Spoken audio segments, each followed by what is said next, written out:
गांव के पास एक सुंदर पहाड़ी पर एक छोटा बच्चा अपने माता पिता के साथ रहता था।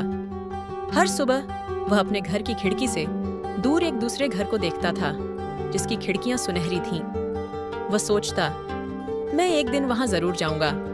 एक दिन उसके पिता ने कहा, आज मैं खेत में काम करने जाऊंगा, तुम घर पर रहो। यह सुनकर बच्चा बहुत खुश हुआ, क्योंकि यह उसकी सुनहरी खिड़कियों वाले घर की ओर जाने का सही मौका था। पिता के जाते ही उसने तुरंत उस घर की ओर दौड़ लगा दी। जाते जाते उसे एहसास हुआ कि वह घर जितना पास लगता था, वास्तव में उतना दूर था। वह पहाड़ी, खेतों और नदियों को पार करता हुआ शाम तक पहुंचा, लेकिन वहां उसे सुनहरी खिड़कियों वाला घर नहीं मिला, बल्कि उसने एक पुराना घर देखा, जिसकी खिड़कियां टूटी हुई थीं। वह दरवाजे पर दस्तक देने के लिए गया। एक छोटे बच्चे ने दरवाजा खोला। उसने उत्सुकता से पूछा, क्या तुमने सुनहरी खिड़कियों वाला घर देखा है?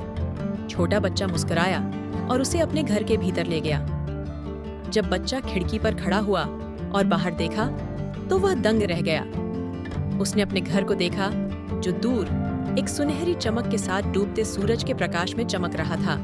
इसका मतलब यह है कि हम अक्सर अपनी जिंदगी में जो चीजें हमारे पास होती हैं, उनकी अहमियत नहीं समझते।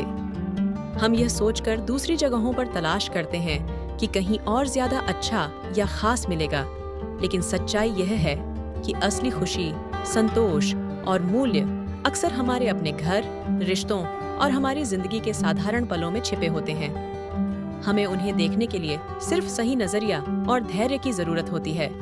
इसलिए इस कहानी से हमें यह सीखने को मिलता है कि हमें जो हमारे पास है उसकी सराहना करनी चाहिए और यह जानना चाहिए कि असली खुशी और संतोष हमारे अपने जीवन में ही होता है।